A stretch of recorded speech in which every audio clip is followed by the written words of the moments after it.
Hey everybody, Daddy's back, and this week I have two very special guests with me. You guys had a really big showdown this weekend. Anybody want to say anything about that? Sora? I don't know, do you?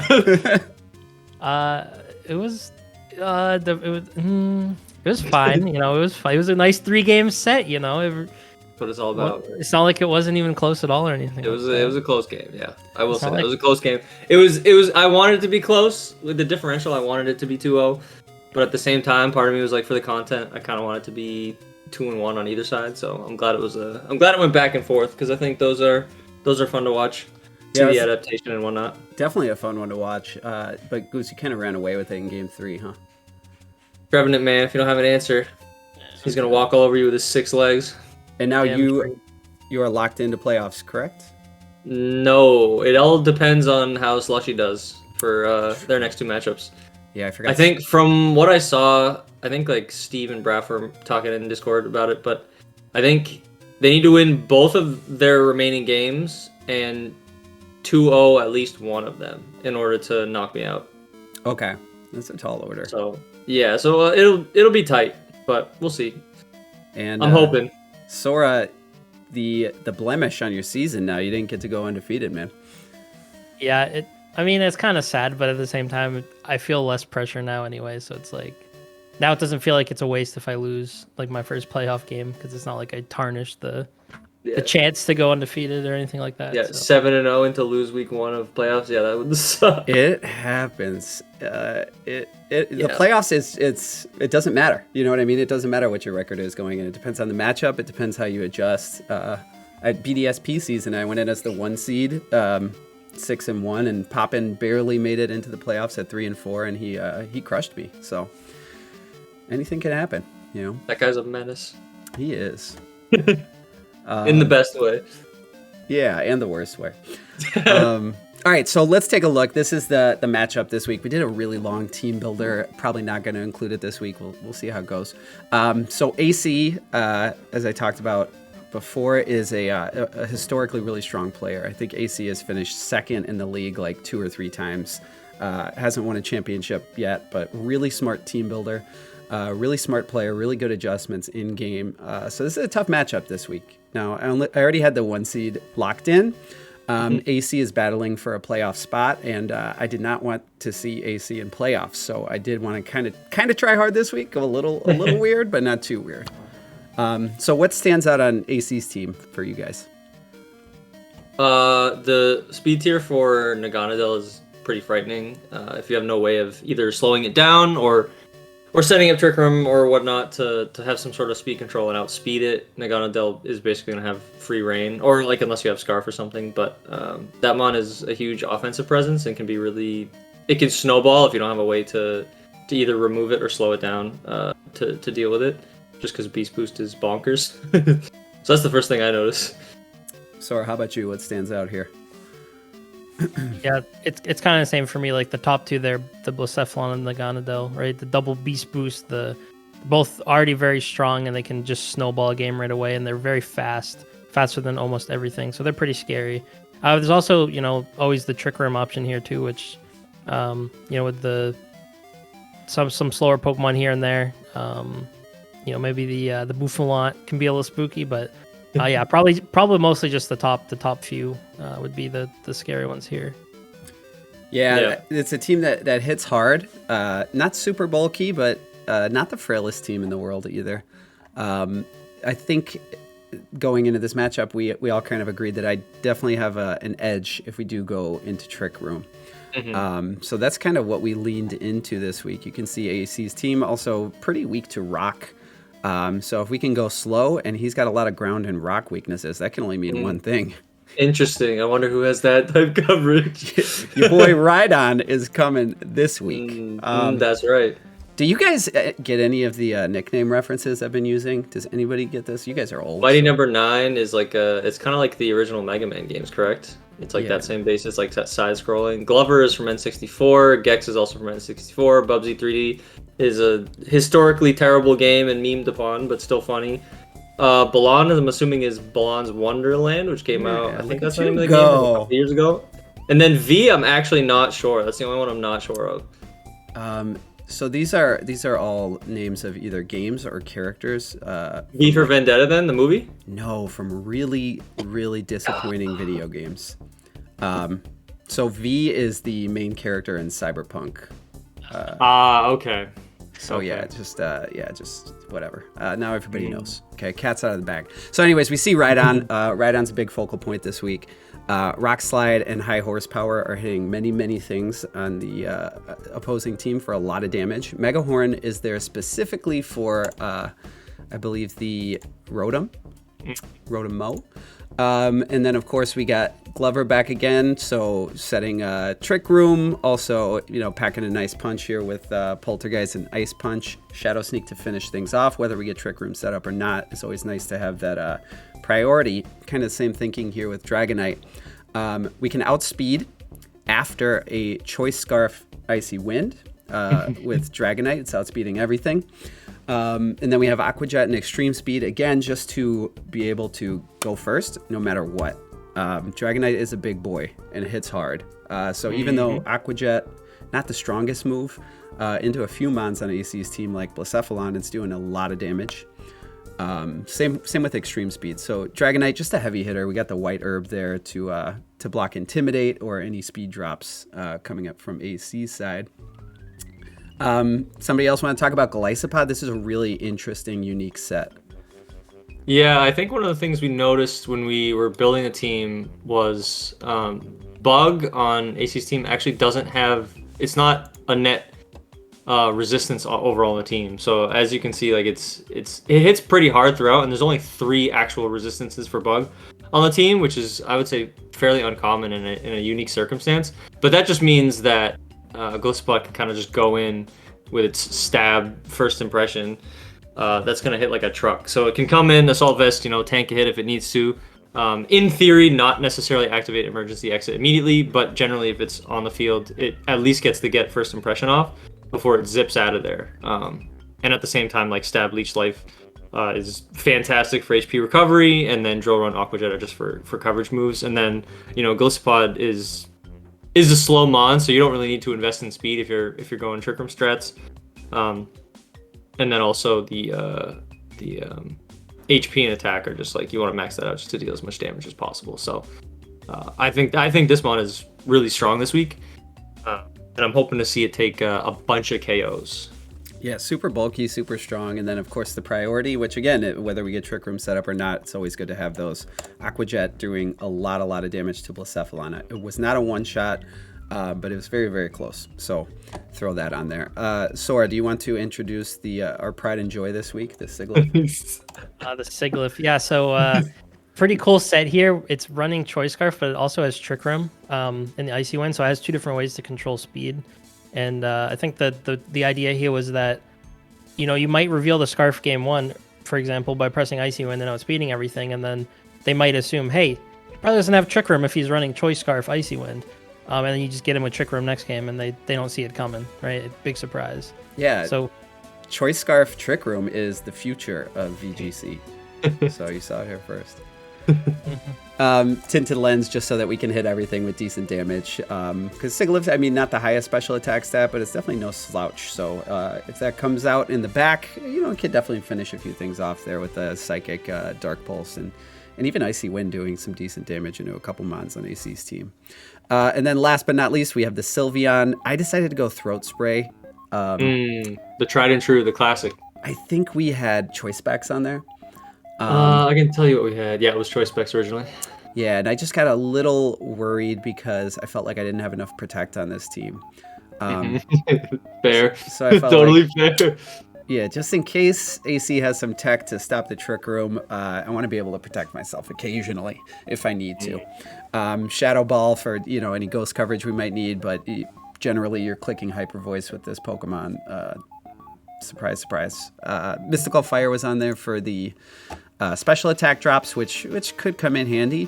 And also for the several mons that are weak to fire, but again, we're probably clicking Hyper Voice. Yeah.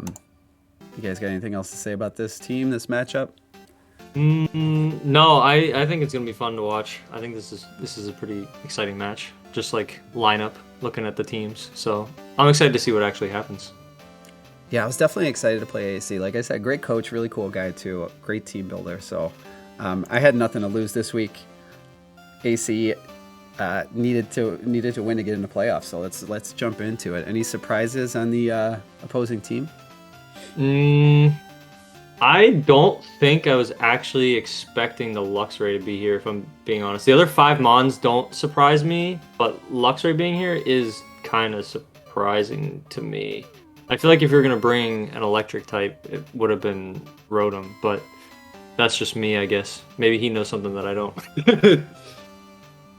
Yeah. Yeah. Go ahead, Sora. I can kind of see why you'd bring Luxray here, because if you just look at the stats for Daddy's team, it's more on the physically offensive side, so potentially having that Intimidate is a good option. But yeah, I think other than that, it's probably about what we expected.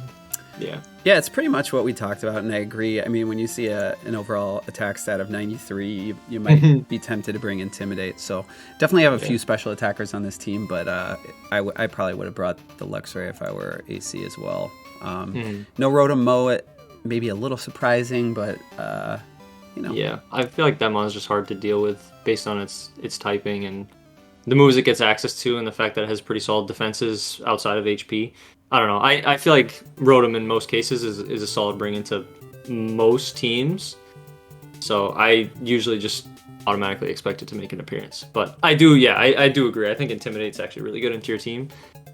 So we'll have to see how it's utilized. What leads are you guys looking forward to seeing here? What would you hope to see from my side, Sora? From your side, probably attempt to get Trick Room up as soon as possible. Maybe a little bit worried about like a Sleep Powder from Butterfree or something, but I think the game plan here would just be get the speed control right away and then play a fast-paced game with all the offense you have. Speed control is definitely what I went for here. Didn't think long and hard about this one. I love the Sigilyph build, so I had to lead it. Yeah. Scarf Trick Room, baby. So there's the White Herb paying off, right? Yeah, immediately.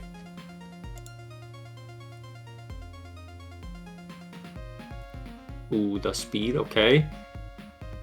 Oh, yes. Oh, Mike. Beautiful. Multi-scale? Oh, dude. Not a bad start. I'd say so. Yeah, you honestly can just do it again. Yeah, so, we lose out. We have to use basically an item to, instead of going Inner Focus to block Intimidate, we just throw that White Herb on there. Now, it's kind of a shame. I thought that it would kill Luxray. It didn't. Probably something we could have calced for, but still huge damage. Takes out the Blacephalon. Enormous turn 1. Yeah, I'd say that's huge.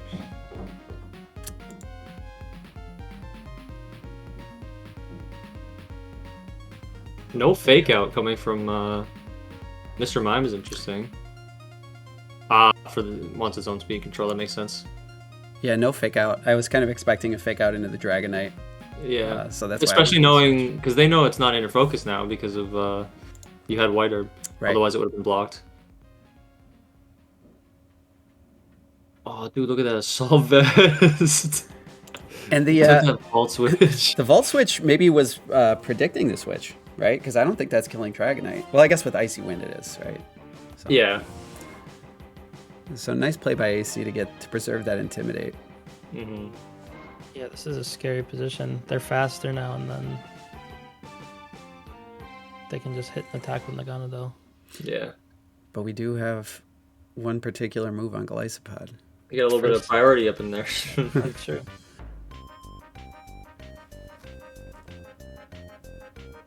Oh, uh-oh. No first impression, though. What is it, Leech Life or something? Drill Run. Yeah. Oh, the Drill Run! Big damage. Nice. That is big damage. Yeah, so I feel like first impression in the Mime is too obvious, right? Yeah. No, that was actually a really smart move, just because that positions Dragonite to get an extreme speed off into the Naganadel slot. Yeah, I felt like if the Mime has Protect, he's using it now, or he's switching into Luxray, which doesn't really feel great. Yeah. Wasting a turn to kill that 2 HP Luxray. So.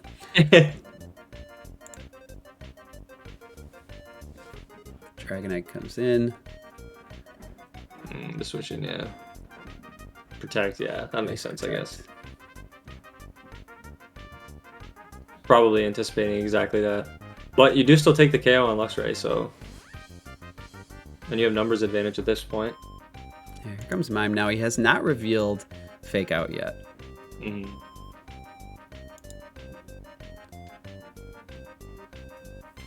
Oh, that's a really good switch. Oh, it doesn't even kill. Let's go. Dude, it's +1 special attack, and it still takes it. AV's nuts on that mod. Golisopod is nuts. Golisopod is nuts. That was such a good draft choice. Yeah, so we live. We have that first impression coming back in. We have that Aqua Jet coming back in, so it's really nice to survive that one.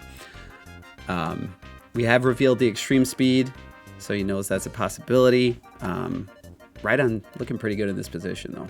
I would say so, yeah. Because Naganadel can't really get an attack off without getting E-speeded first.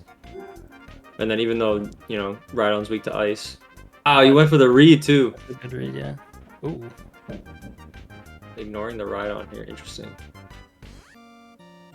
I'm wondering if that means that Naganadel has an answer for Rhydon or not. I can't remember its move pool off the top of my head, but I don't think Naganadel gets anything to deal with Rhydon unless it gets like Grass Knot or something.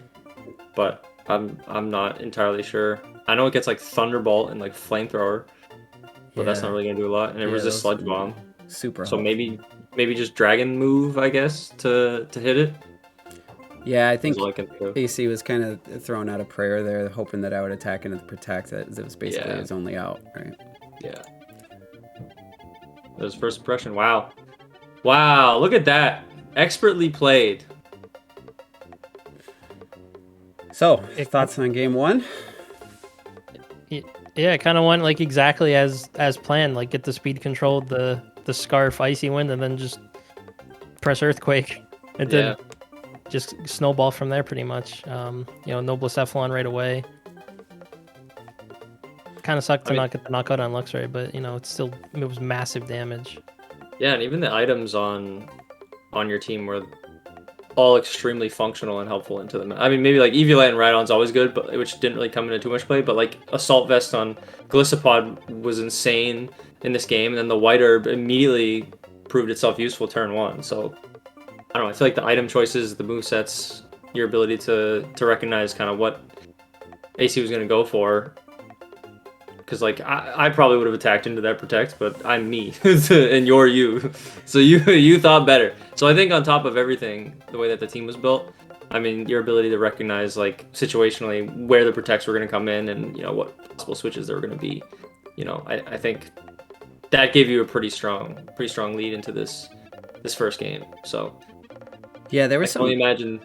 No, go ahead. There were some slightly risky plays, I guess, on my end. If AC had called my bluff, maybe things would have went the other way. But some of those things felt a little obvious, right? Like the Protect on the Naganadel kind of feels like, okay, I know you have it. I know you want to use it. I know you want to kill Dragonite. So let's just get off as much damage as we can, right? Mm-hmm. Overall, the plan worked to perfection. Now, I really wanted to lead the Sigilyph to just, even if I lost, just to show that it has Icy Wind. Right. That's what I was thinking. I'm like, show that I want you to know, AC, this thing has Scarf, so it doesn't have Trick Room, buddy. Trick Room time, baby. Yeah, so we jump into game two here. What leads are you expecting to see from AC here? He has to make an adjustment, right?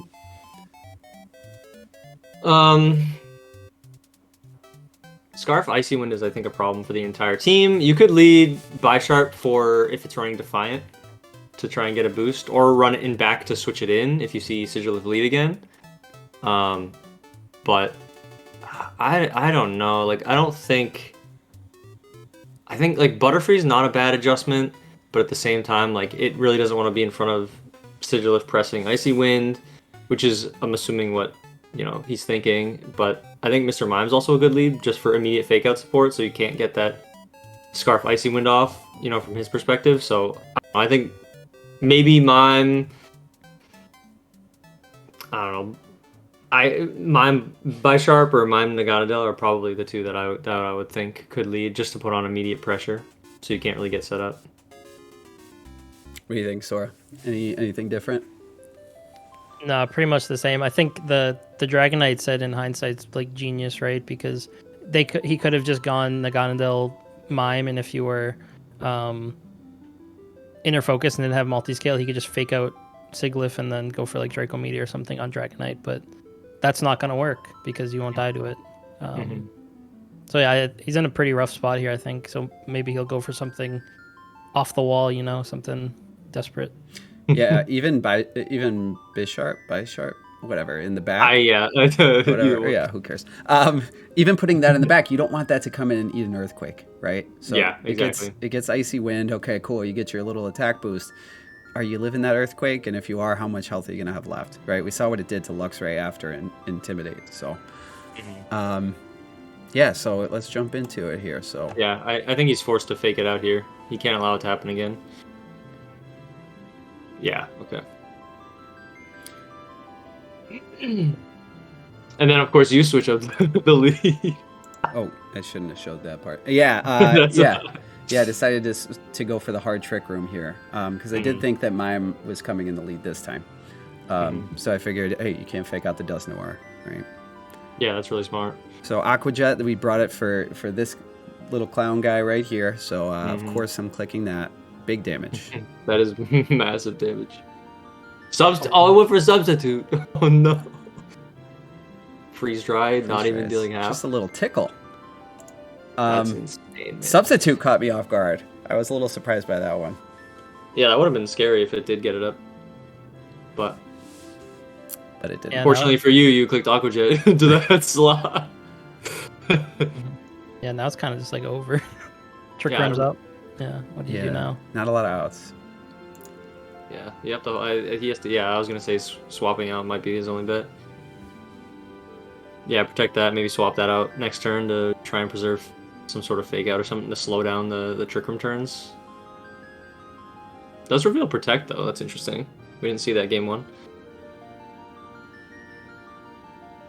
Good switch. Good switch.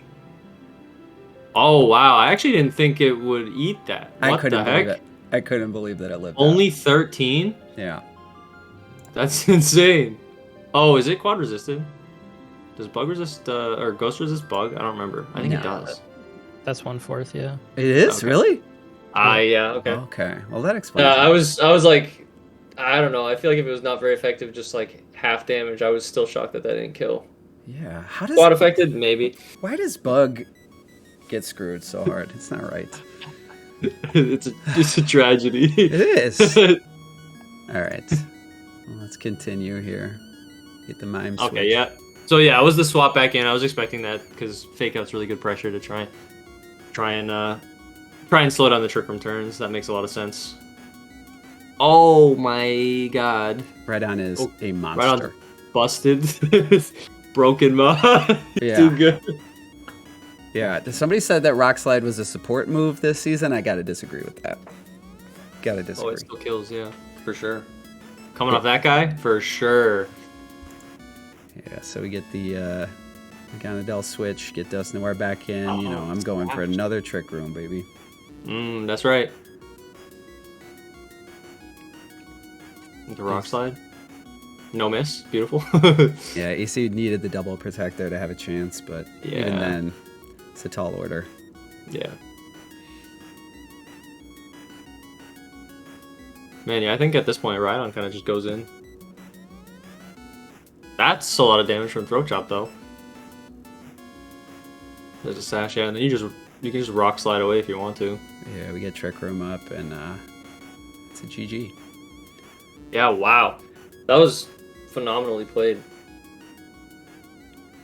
Honestly, I on both sides, like that was a good game. I think you had your plan and you executed it as well as you could have, clearly. So, I mean, that was a 4-0 in game 2. Like you didn't lose a single mon.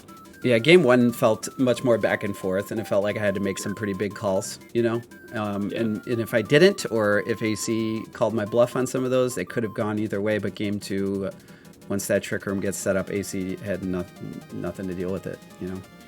Yeah, that's a tough scenario to be in too, because you had two really solid options like Scarf Icy Wind on Sigilif and then Trick Room on Dusknoir. It was like you have to basically prep for both of those and hope that you have a strong enough answer to deal with one of them, because if he realizes too late that one of your strats works better, you can just keep going for that and take it. But in this instance, you were able to use both separate speed control options very effectively without even really needing a game 3. So nice to be able to go fast and to be able to go slow. So yeah, definitely worked out. Yeah. So yeah, I mean, the priority choices on your team were crazy too.